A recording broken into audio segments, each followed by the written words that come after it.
Welcome to today's broadcast of North Idaho College Public Forum. The crew is comprised of NIC television students, and your moderator is North Idaho College political scientist Tony Stewart. Today our subject is freelance writing and poetry. In order to pursue this very fascinating topic, I'm happy to welcome to the program Carol Jean Logue. Our guest holds a baccalaureate degree in psychology from New York University, and she holds a master's in education of the exceptional child from California State University. In addition to her educational background, as I indicated at the beginning of the program, she is qualified to discuss the fields I mentioned with her work in that over a number of years. Our guest lives on 20 wooded acres in North Idaho in Spirit Lake. Her poetry and essays have appeared in such publications as Northern Lights, Trestle Creek Review, Sage Woman, Pudding Magazine, and a number of other publications. We're very happy to have you with us today, Carol, and we look forward to questioning you about your work and how that relates to the experiences that you've had in life. I would also like to point out to our viewing audience that I have some of the publications with me that I would show you. Sage Woman is an example of an issue in which your publications appear, as I mentioned in the introduction. I also have with me the International Women's Writing Guild. It's another publication. And I also brought into the studio the Pudding Magazine. These are examples of a rather large number of magazines in which you have appeared. Welcome to the program again. I'm delighted. I'm very happy to have, as always, Steve Schenck, who is the Dean at North Idaho College of College Relations and Development. And I would ask Steve Schenck to commence the questioning. Thank you, Tony. Carol, before this show's over, I'm going to ask you about Pudding Magazine. There's a title that intrigues me. It's a great name. I don't want to jump ahead of myself. I've always felt that there's a relationship between an author and her experiences and backgrounds. Would you tell us a little bit about yours? Oh, yes. I have moved a lot, I think probably more than even most people in our mobile culture. And I think that contributes directly to my being a writer. I was always new girl in class, moved around to a lot of elementary schools, and that meant that I was always on the outside of the games that kids played on the playground and so on. And my way to excel was in the classroom. I was an A student, another good reason for not being necessarily popular among your peers, especially the boys don't like that, didn't like it then. So I found that writing was a solace for me, starting with elementary school stories and diaries with locks, little ones. And I've been a writer since I was a little girl. I guess people have always commented that I was good at that, and until I grew up, I thought everyone could do that, that it was pretty easy since it was natural for me. So since then, I've met a man who says that we should do what's fun with our lives and come to really value writing as one of my best contributions, I think. So the moving around also made me an observer of culture, different cultures, sort of an outsider, and I think that has to do with one's ability to have a perspective on what otherwise we're blind to if we're on the inside. I was looking over your resume, and as we discussed a little bit before the show, you don't really have any formal training as a writer other than the English and composition courses we all take as children and young adult students. Have you polished your craft on your own, so to speak, through self-study? Has it really come that naturally to you, or has there been some formal work, not leading to a degree necessarily, but some formal work in your writing preparation? I guess I consider that my work is formal in that I'm very disciplined about it. I get up in the morning, go to my desk, and stay there pretty much all day. So that's quite formal. But if you mean someone told me how, no. I attend writers' conferences just because it's good, it's rather solitary craft, you know, and mingling with other writers has been real important. I think the most valuable training I have is in my reading. Read a lot, and that's where I learn how other people do it And other than that, just a lot of practice and a lot of learning from rejection. When I get manuscripts back in the mail, that means they aren't just right yet, so I look again and see how to make them tighter and finer. How difficult was that for you as a writer who's struggling to be accepted to see the rejections that are just an almost inevitable part of the process? Absolutely inevitable. You say, how difficult was it? You may put that in the present tense. It's ongoing, of course. No matter how good we get at writing, there will always be rejections. And that may be one of the reasons people get into writing, is to really come to terms with not needing approval from outside. And as I say, I'm certainly not arrived at the place where rejections don't affect me, but I've come to see that rejections simply mean my work wasn't right for that editor at that moment. Next week, he might have liked it or she might have found it just right. But really, the job in sending work out is to find who wants it. I'm convinced that when we have the inclination to create, there's somebody out there somewhere who wants it just that way. And the job of marketing is to find who that is, and it's exhausting. Certainly not many writers have it in their nature to market their work. So agents come in handy for that. Now that's an interesting topic, because there are lots and lots of people who would dearly love to be able to make their living, or at least supplement it, or even be recognized occasionally as a published author. And the world of writing and publishing is just full of examples of people who have written marvelous things and tried repeatedly and been rejected repeatedly before they found that one publisher who was willing to take a chance. So obviously quality isn't always the determinant. You're right. At all. You're have right. you found anything? Do you have any? Have you any secrets to share with the audience about what helps in terms of getting your work published? You know, it's funny. I believe that personal contacts, such as happen at writers' conferences, are tremendously valuable. At first, I felt a bit self-indulgent about going to these conferences. They all cost money, you know, and it's a matter of expending time away from the desk to do them. But one meets not only other writers, but agents also, over coffee, who happen to be interested in what you've done. And it really is a matter of luck and perseverance, of course, just keeping on until you find the right place. Do you find that you are able to stay true to the kind of writing that you really would like to be doing? Or are you almost inevitably pushed in a direction of writing what's maybe more commercially acceptable? That's a great question. It feels sometimes like I've drifted off in a direction simply because I know it is commercial. But I think maybe that's an excuse we give ourselves, that we don't really end up doing things that are totally alien to our nature, that whatever tangents we're on are somehow relative to our central purpose, whoever knows what their purpose is. Lately I'm on a tangent of doing a lot of environmental articles, since I consider myself first a poet, interviewing people and writing soapbox kinds of essays about the environment seems sometimes to be off on a limb, but it does in fact relate back to my poetry if I can simply remember that and not resent whatever it is I'm doing.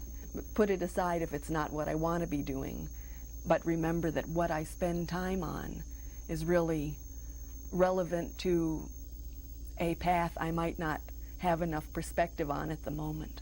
I'd like to, if I may, I'd like to pursue that, because we're going to have you to do some reading for us in the limited time we have. But I was going to follow up on Steve's question by asking, is there a different type of effort or the length of time you have to put in if you're doing poetry? Is that easier for you? I know you do some writing dealing with wildlife, and you've done some stories on deer and so forth. Is it the same kind of effort? I know the style would be different. It's a different kind of effort. I think almost always poems suggest themselves to me, and to most poets maybe. I'm out taking a walk and there's a phrase or a rhythm going round. So a poem really comes over me and has to be written. Of course, what comes out at first is almost like a given, like a dream. And then the conscious part has to take over and edit that and work on it and craft it until it's fine enough that anyone can be welcome in my dream. Hopefully, the more people who relate to that, the more likely my message will be shared. But writing an article is more of a intellectual exercise. It doesn't really suggest itself to me. It's a matter of research and putting things together in a more conscious way. I just felt it was so necessary, and you were so gracious to consent to my request that many of our viewers who have never had any of your works or seen them, in particular the poetry, if you would read a couple of poems today for us, and I would like to invite you to do that at this time so our audience can enjoy that. And if you would introduce each poem and do that this time, we would appreciate that. I'd love to. I kind of think of poems as ceremonies, as little rituals to commemorate moments that make the heart beat faster. And I don't believe any of us is qualified to say what's a good poem or a bad poem. All we can really say is whether we feel the experience that's offered and whether we learn anything from the poet's play with sounds. So enter into this experience with me. Become as vulnerable as you dare. Toward the end of this poem, I evoke a pink hair, and you'll see that I mean the timid, swift-footed kind with long ears who lives in the open. This poem is called Rape. They've taken the trees. Where I walk used to be woods, sacred grove that took me in like wings, now gone muddy ruts, rude yellow machines, hunker down dragons say who knows what's allowed. I enter dusk bareheaded, no shelter from a truck roaring up the highway. I duck behind a pile of slash. They spot me. Shall I dash back? Lone woman seeking mother's breast, last seen by two truckers who decide she's not worth raping, past 40 after all. I stand, sheathe myself in white light, face night, follow logging scar straight into meadow of the dead. Corpses, delimbed, await removal. Head bowed, I breathe by. In 2, 3, out 2, 3, 4, 5. Find stride wider without woods, more room for human members. Look up and meet a shocking new mountain, moon cresting close as though they'd met before behind the trees. So maybe it's just me in new trim's discomfort, cold at neck and ears. No fears here but my own small chill. And down home hill I sing, in 2, 3, out 2, 3. A light coming straight for me. Shall I bolt? No cover, all naked. 4, 5, just see him as my brother. He's a kid in helmet, wave and smile, dirt bikes on a quarter mile or so, grunts quiet behind, then revs on up my backbone, in 2, 3. I'm part of all this space, and he just wants to find a road to call his own. 2, 3, 4, 5. He slows beyond a yellow monster. I approach voices over engines they don't know how loud. A virgin lives around here, maybe 19, I would guess. Tickled I have fooled them in my nymph step in the moonlight. I cut out across the stumps and hear, she's gone that way, flying gullies, pink hair, wide open poet, just a little far from home. Thank you very much. And I would like for you to introduce your second poem, and we will do that at this time, too. Okay. Last August, you might remember, there was a galactic harmonic convergence. And according to ancient Aztec prophecy, thousands of people joined to form a network of planetary trust. Now, this joining wasn't necessarily physical. I myself was alone that day. It was a Sunday. I was on the outskirts of Boston among marshy bogs and mosquitoes. They tell me that the cosmos was aligned that day to facilitate a conscious bonding, to support an evolutionary shift from separation to unity on Earth. The underlying concept being that when a critical mass arrives at a common vision and a common resolve, the idea of global peace and new age manifests. So here's my ceremony for harmonic convergence. Wake in silence. Dress in silence. Brush your hair and gather cushions. Slip out back way, wave if you must. You are on dim path under trees, skimming surface roots, sailing by bushes shoulder high, who touch you along, support intention. Swish at buzzing, wonder that mosquitoes don't know you come in peace. Perhaps you don't. As you emerge in meadow, sunlight cleanses, blesses, invites. You stretch. Feel your own roots plunge deep. Drain darkness, fear, ignorance, all into earth to be filtered. Empty lungs. Release tension.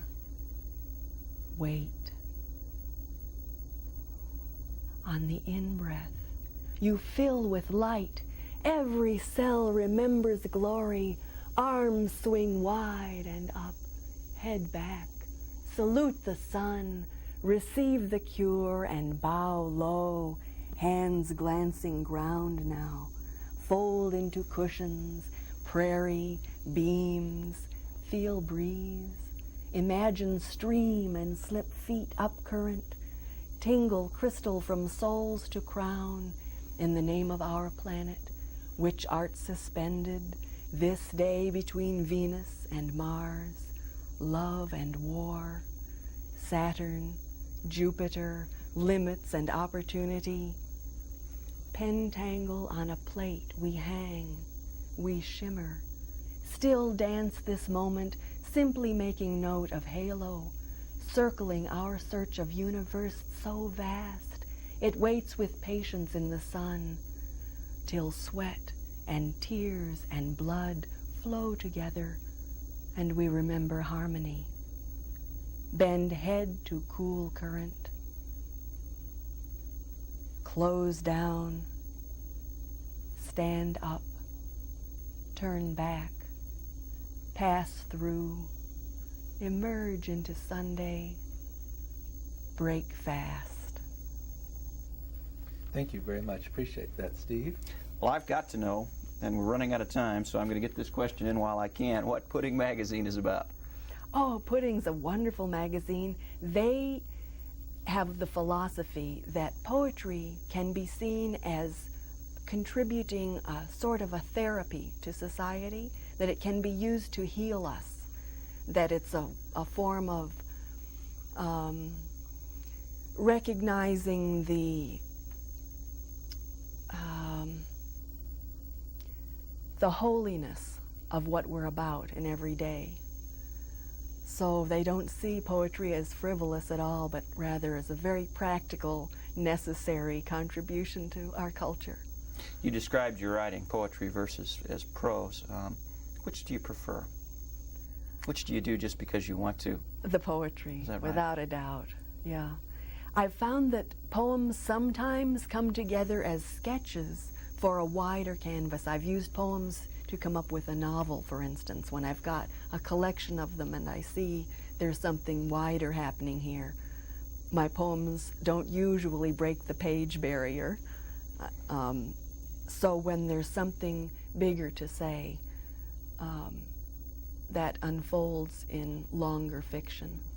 Authors like to talk about the tyranny of the blank page and writer's block and other things. Yeah. From what you've been telling me, it almost sounds like poetry for you is an easy thing to write, that it's there and you just have to give it some form. Is that the case? Does it generally come out for you in nearly finished form? Oh, I wouldn't say nearly finished. It comes out.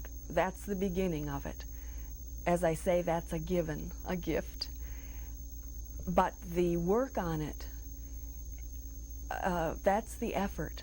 And it takes a discipline to stay with something. Sometimes I try poems out on my friends, my dear family, and when they go, huh, I know that that's my private dream, and to relate it in terms that make them nod, that's my hope. Is there a side of you that says that polishing poetry, that really crafting it, that examining every word is maybe not the right way to do it, that what comes out is what you ought to present to the public? Not at all, not at all. I understand, really, when we tell each other our dreams, it's pretty obscure, and the poems that come out are very much in dream language, not accessible necessarily. So I know that my job then as a poet is to come out of that dream state and take that raw material and craft it, help the sounds to bounce off each other, help the form fill in the places where there were leaps that may not make sense to someone else. Do you have anything in progress now that you want to talk about? Always. At the moment, I'm working on marketing a lot of the things that I have completed. You can't say your pieces are ever completed till they're bought. Then you have to let go of them until they're printed by someone else. But I'm working very hard on finding the right market for my novel called Stepmother. It's a sort of an epistolary novel, in the form of letters.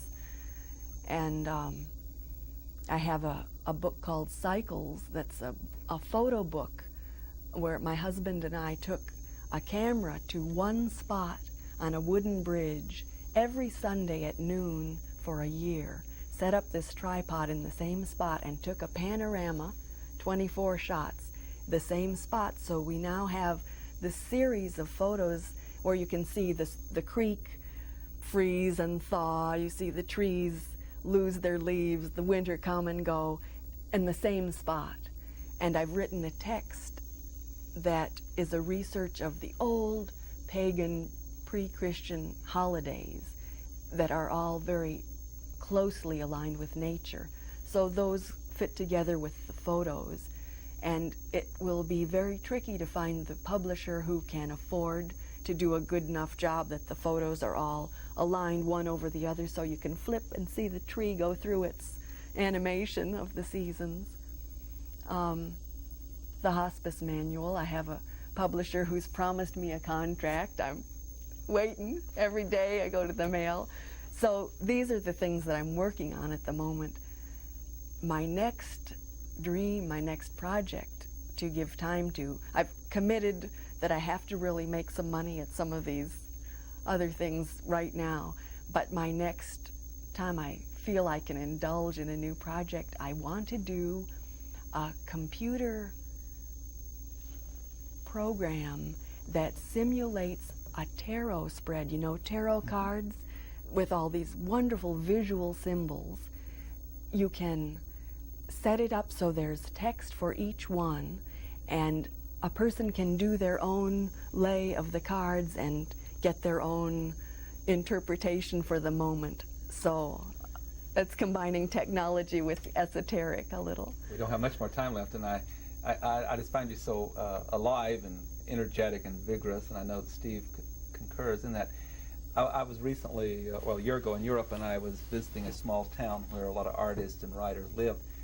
Does that mean that the environment where you work is important? I know the great writers of the world have come from very different environments, but you are such a lover of the environment, and you've written in that area. Yes. Do you find in your experience in talking with other writers that they do prefer a certain environment over another one to be productive? I love that question. For me, the environment's very important. I know there's some writers who can sit in a cafe with life all around them and pick up bits of conversation or be oblivious to the city. I myself want very much for my environment to be of my design. I've built my desk and I've hung my crystals in the window. It's all just the way I want it. My dog over here, my cat over here, my tea. So the quiet and the feel of a place matter very much to me. If I move to a hotel room, it takes me a while to acclimate and get in touch with that place where the words come from. Most of us have experiences that every day's not the same. Steve and I are always talking about some days seem to flow much better than others. Oh, yeah. In your writing, I assume that some days it's more positive, more gets done, or of course I know you have probably protected yourself from some things that happen in a real fast-paced day where you're running into a lot of people. I know that affects it, but I'm assuming that you, or I'd like for you to comment on, is each day equally easy to write? Not at all, not at all. I think the exercise for me is to remember that when there isn't necessarily evidence of external progress, that something is still happening. You know, like now in the spring, we have all these seeds sending down roots, and there's not necessarily any external evidence. But a lot is going on, and you need those foundations, those fundamentals, invisible work to happen first. So I try to remind myself on days when I feel like I don't have anything to show for it, that really that was important too. Days when I'm nursing a lame chicken or doing something domestic on my land. I must interrupt. I'm so sorry. You've been so stimulating to talk to, and we thank you very much. On behalf of Steve and our staff, again, our appreciation. Ladies and gentlemen, our guest has been Carol Jean Logan. She is a freelance writer and a poet, and I know you've enjoyed our program, and I'd like to invite you to do this again next week at the same time. Until then, please have a good week. I am Tony Stewart.